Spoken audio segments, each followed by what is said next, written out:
How are you doing? I hope you're enjoying our book Frindle by Andrew Clemens. I know I am loving reading it again. All right, so where we left off, if I remember correctly, at the end of chapter 6 was they all signed this promise that they would never ever use the word pen again. Can you imagine doing that with your friends where you would never ever use a particular word ever again?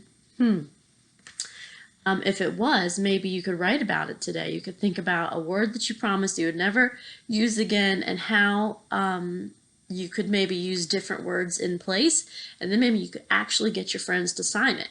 You could email it to them or mail it to them or message it to them or make a promise never to say a word again. So let's see how this goes, because I have a feeling we're only in chapter 6. There's a lot of book left. So I have a feeling that something just is going to happen, you know? So chapter 7 is called Word Wars.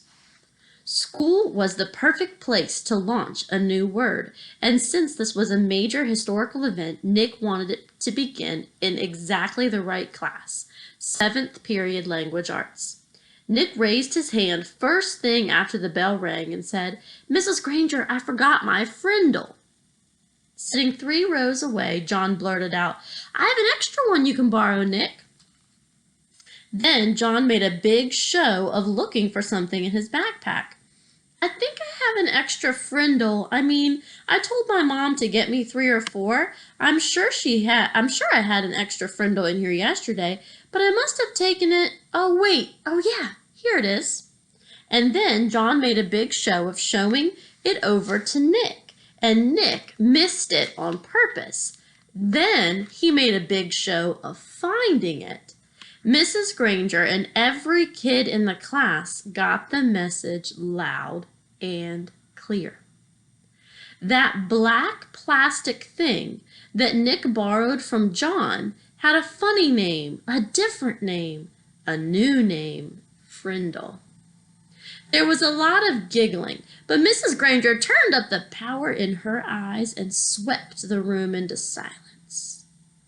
And the rest of the class went by according to plan, her plan. As everyone was leaving after class, Mrs. Granger said, "Nicholas, I'd like to have a word with you." And she emphasized the word "word." Nick's mouth felt dry, and he gulped, but his mind stayed clear. He walked up to her desk. "Yes, Mrs. Granger?" "It's a funny idea, Nicholas, but I will not have my class disrupted again." Is that clear? Her eyes were lit up, but it was mostly light, not much heat. "Idea? What idea?" asked Nick, and he tried to make his eyes as blank as possible. "You know what I mean, Nicholas. I am talking about the performance that you and John gave at the start of class. I am talking about this."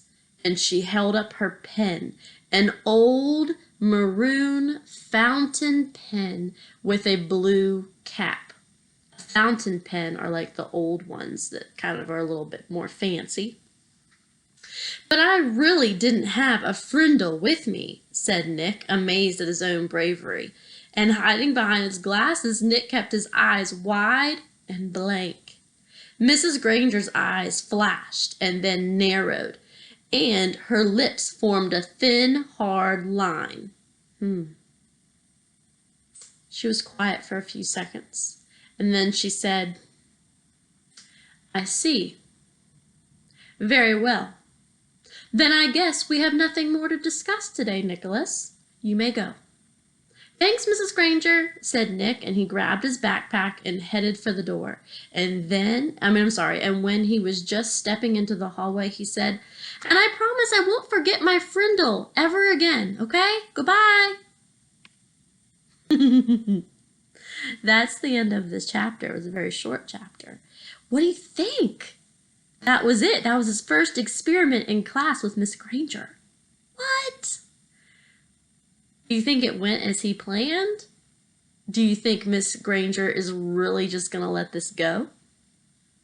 I don't know. See you next time. We'll find out.